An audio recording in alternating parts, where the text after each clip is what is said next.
Maman, il m'a pris mon jouet. Maman, elle m'a pincé. Oh. Attends, moi j'avais prévu d'appeler une copine, là, les disputes. On en parle avec nos invités dans les maternelles d'Afrique. Mais tout de suite, chef Olivia.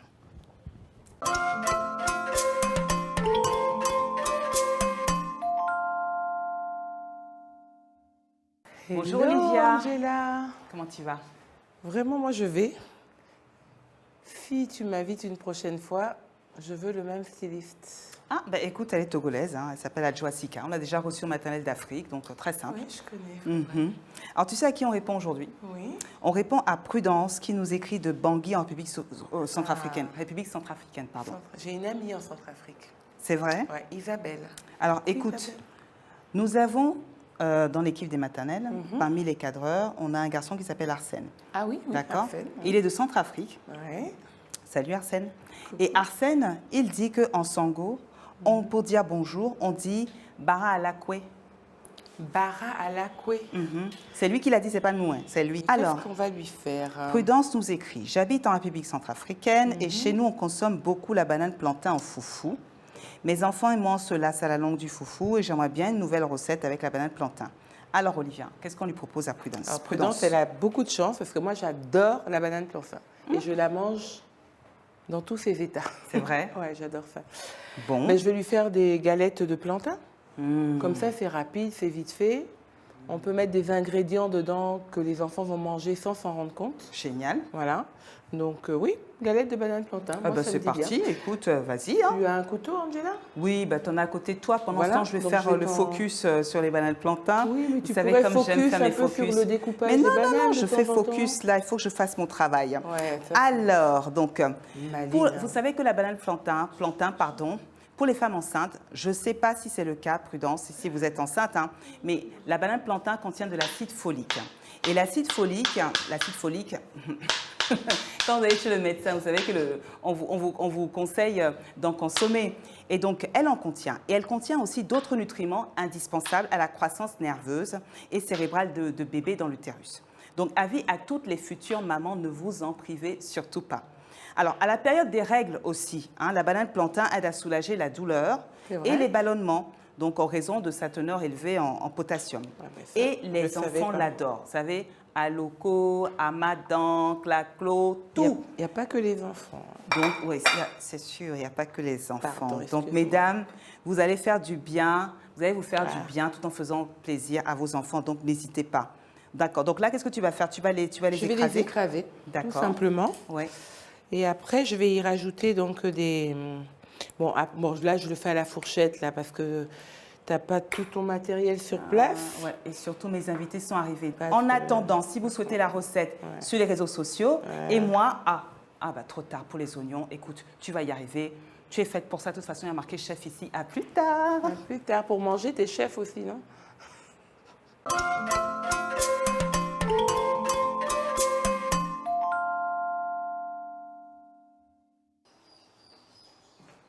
Bonjour, mesdames, monsieur. Bonjour Angela. Vous savez comme on aime bien recevoir des hommes sur le plateau des maternelles d'Afrique. À chaque fois qu'on a un homme, on le remercie d'être là. Merci d'être là. Alors, est-ce que vous connaissez, est-ce que vous savez ce que c'est que la parenté à plaisanterie? En fait, au Mali, les Dogos et les Bozos, quand il y a un petit conflit, une petite dispute, eh bien, tout le monde se met ensemble et on commence à s'insulter, on commence à se moquer même. Tout ça, c'est pour décrisper un peu et puis détendre l'atmosphère. On ne va pas aller jusque-là, mais vous l'avez compris, c'est de ça dont on va parler aujourd'hui, la dispute. Imaginez, vous êtes parents, vous avez travaillé, c'est long la journée, là, fatigante. Vous avez roulé des kilomètres dans les bouchons pour arriver chez vous. Vous dites, voilà, moi je vais avoir mes 15 minutes de détente. 15 minutes, je demande juste 15 minutes. Et puis là, ah, maman, papa, il a pris le ballon rouge alors que j'ai le ballon jaune. Comment réagir dans ce genre de cas? C'est de ça dont nous allons parler aujourd'hui. Et aujourd'hui, je reçois donc Gina. Gina, vous avez 40 ans, vous êtes chargée de communication, vous êtes mariée et vous êtes la maman de Camelo qui a 12 ans et Octavio qui a 8 ans. C'est bien ça? Tout à fait. Merci d'être là. Je reçois également Judicaël. Judicaël, vous avez 40 ans, vous êtes comptable, vous êtes marié et vous êtes le papa de Yohan qui a 5 ans et Eiram qui a 3 ans. C'est bien ça? Oui, c'est ça. Merci d'être là. Merci. Et enfin, je reçois Annick Nakou. Vous êtes psychologue et vous êtes venu une nouvelle fois partager votre expertise sur le plateau. Merci d'être là. Merci beaucoup. Merci à vous. Alors, Judicaël, je vais commencer avec vous. Je voudrais savoir quels sont les sujets de dispute à la maison. Le plus souvent, c'est sur les jouets et surtout qui va porter la petite ou bien le garçon, qui va aller dans le bas de papa.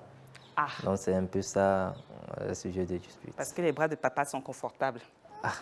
C'est ça. C'est ce que je comprends. Hein. Ah. Et chez vous, Gina, quels sont les sujets de dispute? C'est à propos des émissions télé. Voilà, quelle chaîne il faut capter. Voilà, ma chaîne préférée. L'autre veut regarder le football alors que l'autre, par contre, veut regarder son dessin animé préféré. Voilà. Et à part ça, les jeux, que ce soit avec le PSP, il ne faudrait pas que le plus grand gagne à chaque fois. Ah oui. Oui, Donc là, ça cause des problèmes si le plus grand gagne à chaque fois. oui, c'est ça. D'accord, j'imagine. On vous a posé la question sur le groupe Facebook des maternelles d'Afrique. On vous a demandé comment ça se passait chez vous à la maison. Et puis, vous nous avez répondu, pour 76% d'entre vous, que vos enfants étaient meilleurs amis. Et 24% ont répondu que leurs enfants se comportaient comme chien et chat. Bon, chez moi, c'est comme chien et chat, hein, mais c'est je t'aime moi non plus, en fait. Donc, je vous comprends parfaitement. Alors, chez vous, Gina, qu'est-ce qui déclenche ces disputes d'habitude? Je dirais que c'est pas le plus petit, mais que chaque fois qu'il y a peut-être un échec face à une réussite, ça déclenche automatiquement une dispute. C'est-à-dire? Voilà. Le petit, dès qu'il perd, il commence pas à pleurer automatiquement. Ils sont en train de jouer. Ils sont en train de jouer et quand le plus âgé, Carmelo, il gagne, Oui. Octavio automatiquement commence pas à pleurer. Et pour vous, Judicaël, qu'est-ce qui déclenche les disputes? Le plus souvent, ce sont les jouets. Oui. Et il y a le grand frère qui n'aime pas qu'on touche à ses jouets. Par contre, la petite, elle taquine beaucoup plus le grand frère. Tout le temps, elle veut prendre le jouet de son grand frère. Alors, Annick Nakou, je rappelle que vous êtes psychologue. Je voulais vous demander quelles sont les étapes chez les frères et sœurs qui vont faire que les disputes vont commencer à arriver? Il faut dire en premier que dès la naissance du premier, le parent, il est tout attaché à son enfant et tout, mais à l'arrivée du deuxième enfant, il y a forcément des conflits qui commencent à naître parce que ils se frottent, ils ne sont plus les chouchous de papa ou de maman. Il y a un partage forcément qui se met en place.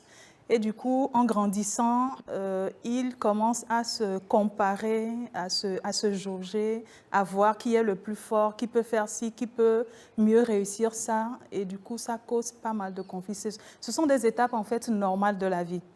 Tant qu'ils sont 2, 3 et plus, il y a forcément des conflits qui vont naître parce que grâce à ça, ils arrivent en même temps à mettre en place leur identité. C'est dans les conflits qu'ils arrivent à mettre en place leur identité. C'est tout à fait normal. Et de toutes les manières, quand un bébé est juste allongé dans son lit et qu'il pleure, on ne peut pas se disputer avec lui.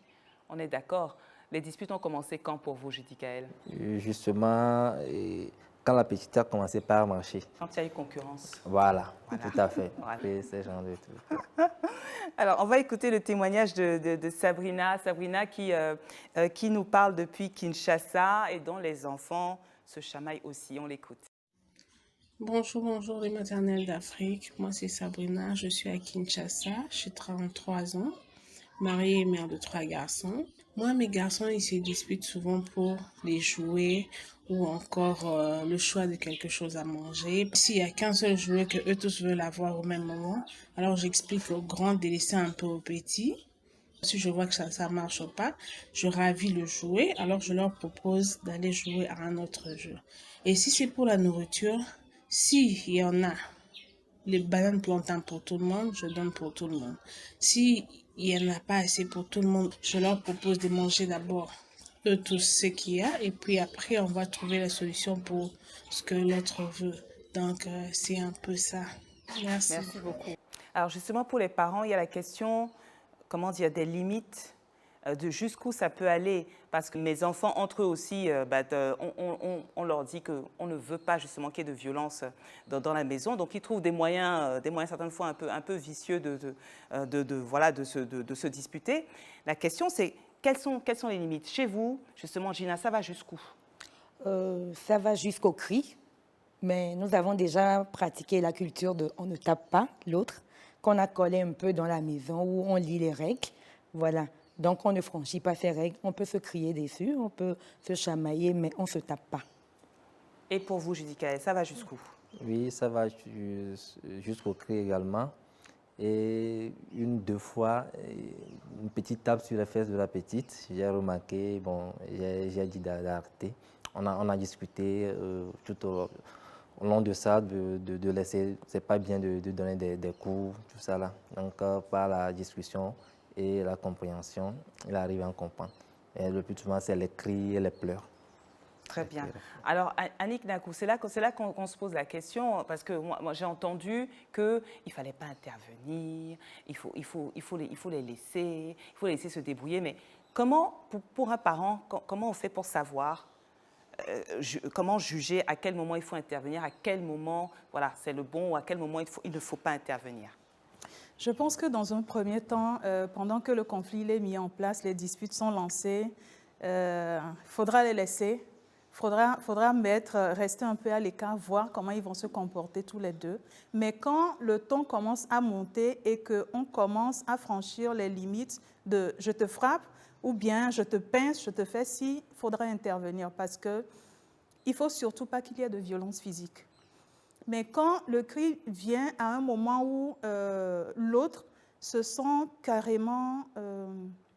comment dire, il se sent carrément, il se tait totalement, il n'y a plus rien, il n'y a plus aucune expression.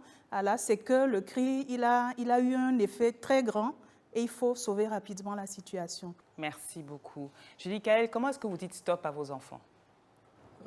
C'est par la discussion. Ouais. Bon, surtout, je m'adresse aux grands frères. Il faut dire qu'on a une culture à notre niveau qui dit qu'on a beaucoup plus tendance à gâter la Benjamin. Donc, du coup, bon, c'est pas la discussion. Le plus souvent, j'appelle le grand frère Yohan, mais j'essaie de lui expliquer. Tu as le grand frère, tu vas chez ta petite soeur, tu peux lui laisser, tu peux lui laisser tel jouer, tu peux le laisser faire ci, tu peux le laisser faire ça. Toi, tu supportes. Donc, toi, tu as déjà grandi. Lui-même, il se dit que j'ai déjà 5 ans, je suis grand-papa. Donc, tu vois, donc je ramène un peu nos petites discussions en interne pour essayer de le convaincre de ne pas aller sur ce bord. Alors, pour vous, Gina, vous nous racontiez en préparant l'émission qu'au départ, vous disiez stop en criant et puis vous avez changé. Qu'est-ce qui s'est passé?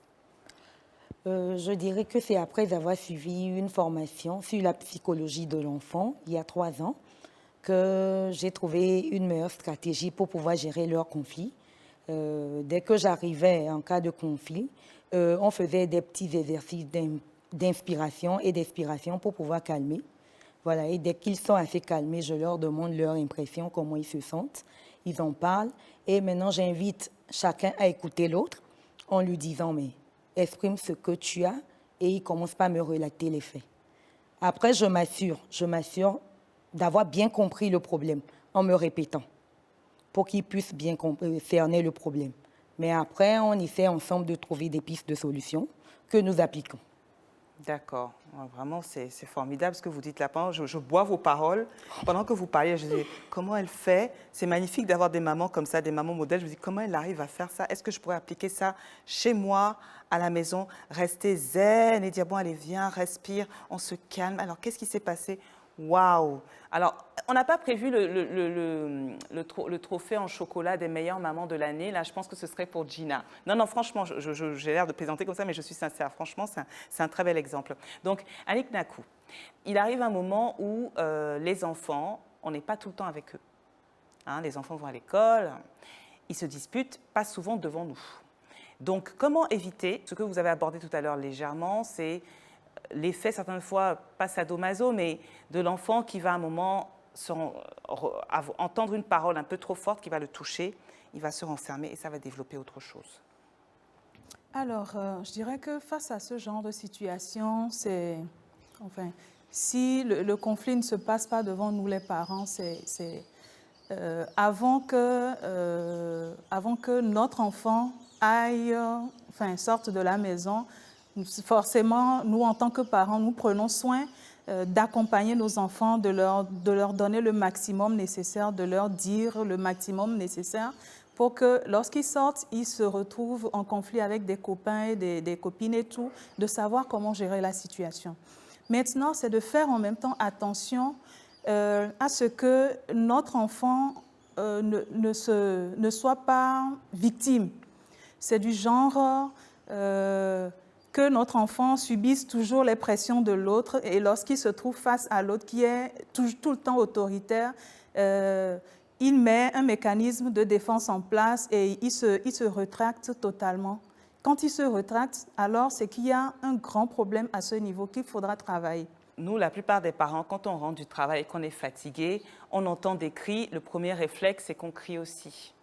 Alors, que dire à ces parents dont je fais partie? J'avoue, je suis un être humain comme vous tous. Que dire à ces parents? Comment faire quand on arrive et qu'on est fatigué? Comment faire? Alors, on sait qu'on a des petits-enfants, des petits chouchous à la maison. Et quand on en rentre du boulot très stressé, très fatigué, tout, c'est de faire attention à ne pas déverser ce stress sur les enfants. Nos enfants, ils sont à la maison, ils ont forcément besoin de nous comme repère. Donc, une fois arrivés, c'est de laisser le manteau du boulot à la porte et de porter le manteau de la famille, de la tendresse avant de rentrer à la maison. Donc, dès qu'on rentre, on voit nos enfants. Prendre le temps de souffler, comme vous l'avez dit d'ailleurs, prenons le temps d'écouter nos enfants, d'accueillir nos enfants, de les laisser verbaliser tout ce qu'ils ont sur le cœur. Et là, c'est une très belle technique. Vraiment. C'est une très belle technique. Alors moi, par contre, ce que je fais, c'est que je prends juste 5 minutes avant de rentrer dans la maison. Je prends 5 minutes maintenant pour juste me recentrer. Me dire, bon, allez, tu sais que quand tu vas rentrer, tu ne sais pas. Soit ça va être maman avec un gros câlin et puis ça, c'est bonheur. Ou bien ça va être, comme vous l'avez dit tout à l'heure, je vais raconter toute ma journée. Il faut que je sois en mesure de recevoir ce qui va m'être donné, que je puisse, voilà. Donc, moi, je le fais avant. Et puis, Gina, la technique de respiration aussi est très bien. J'ai essayé avec mes 2 enfants. Il y a des fois, ça marche. Il y a d'autres fois, là, là, vraiment. Alors, est-ce que pour vous, Judicaël, j'aimerais savoir, est-ce qu'à 9h15, ils se disputent, on s'envoie des noms d'oiseaux et tout ça, et puis à 9h35, ce sont les meilleurs amis du monde? Évidemment, ils sont comme ça. Pour la petite histoire, ils étaient dans la chambre un soir comme ça, et puis ils étaient au salon, et j'entendais des cris. Je suis venu, mais je les regardais. J'ai dit, mais qu'est-ce qui se passe encore? Et puis ils se sont tus. On s'est regardé quelques secondes. Et puis ils se sont regardés, ils ont commencé par rire. Et puis ils commencent par me regarder, et puis ils rient aussi. Et j'ai dit, vous deux là. Et puis je les ai quittés, je les ai laissés comme ça, et puis je les ai quittés. Et pour vous, Gina? Je dirais que Carmelo et Octavio sont les meilleurs amis du monde. Carmelo ne peut pas dormir sans Carmelo et sans Octavio. Ils se couchent d'ailleurs même l'un à côté de l'autre en train de se faire des câlins. Chaque fois, ce qui fait que quand l'un est malade, automatiquement, la semaine qui suit, l'autre aussi est malade, quoi. C'est ça. Donc, je dirais que leur désaccord ou leur conflit ne passe pas plus de 5 minutes. Il suffit qu'ils soient même en désaccord et qu'il y ait une troisième personne, une tierce personne qui arrive dans le jeu. Automatiquement, les deux s'unissent contre cette personne-là. Ah, c'est excellent. Alors, ce qu'il faut retenir déjà, c'est que ça fait de très beaux souvenirs. Moi-même, en tant qu'adulte, je me rappelle très bien des tranchées que je faisais dans ma maison. Il y avait mes frères d'un côté et puis moi de l'autre. Mais aujourd'hui, ce sont, comment dire, mes frères, c'est mon cœur, c'est mes jambes. Et mes enfants aussi, quand je vois mes enfants qui se disputent le matin, et puis 2 heures après, on dit quelque chose à l'un, et puis l'autre qui dit « Mais pourquoi tu dis ça ?» Donc, voilà, retenez que, bon, ce sont des enfants et que, si je l'ai bien compris, ça fait partie du processus naturel. Ils apprennent à se faire leur place, Ils pensent vouloir se faire leur place dans nos cœurs, même s'il n'y a pas de place à se faire, puisque ça se remplit à chaque fois automatiquement qu'on fait des enfants. Il faut juste rassurer nos enfants. Voilà, bien écoutez, je vous remercie Gina d'être venue. Judy Kael, merci beaucoup. Merci On a de à la vous. chance d'avoir des super papas et super mamans sur le plateau aujourd'hui. Et une super psychologue aussi. Merci Annick Nakou, merci beaucoup. Et je vous dis à très bientôt. Et tout de suite dans la rubrique Elles l'ont fait, je vais retrouver une femme qui fait bouger les lignes. À bientôt. À bientôt. Au revoir. Au revoir.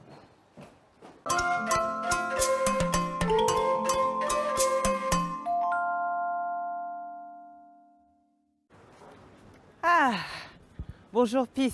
Bonjour, Comment allez-vous? je vais très bien, merci. Ah, je suis désolée de vous avoir fait attendre, il fallait que je me mette à l'aise. Il n'y a pas de pour problème. bien parler avec vous.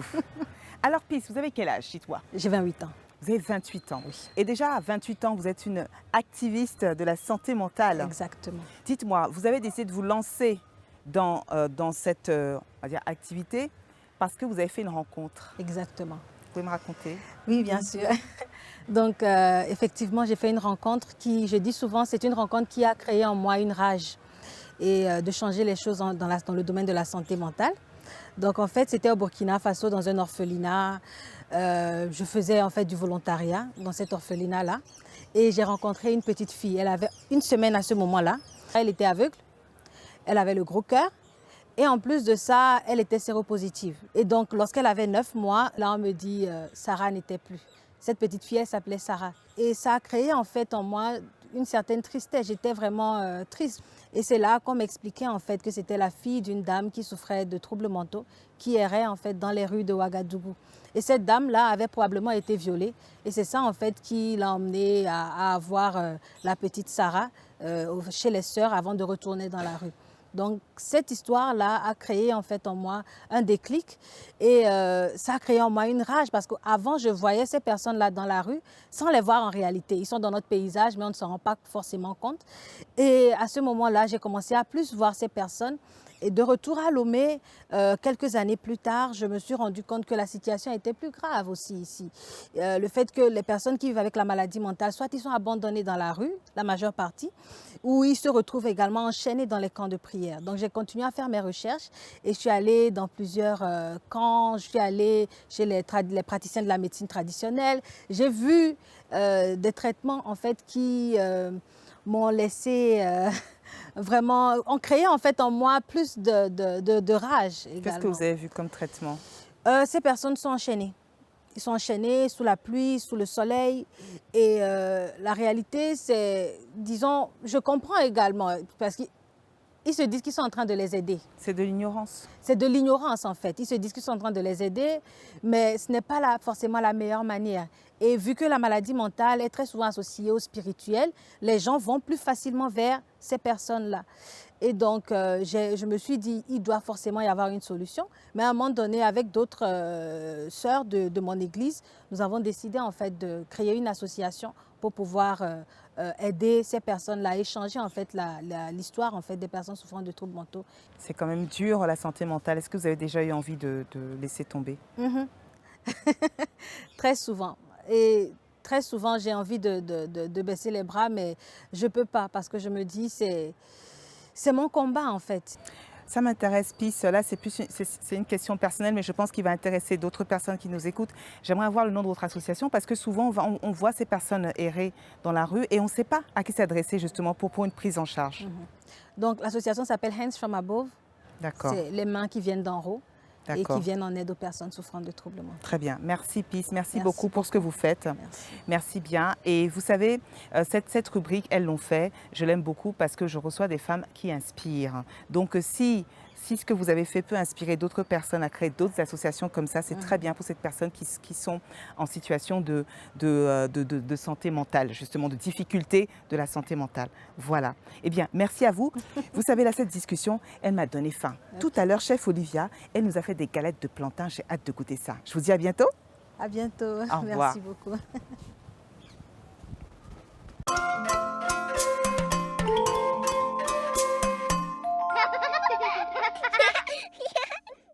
Bon alors, j'emmène qui?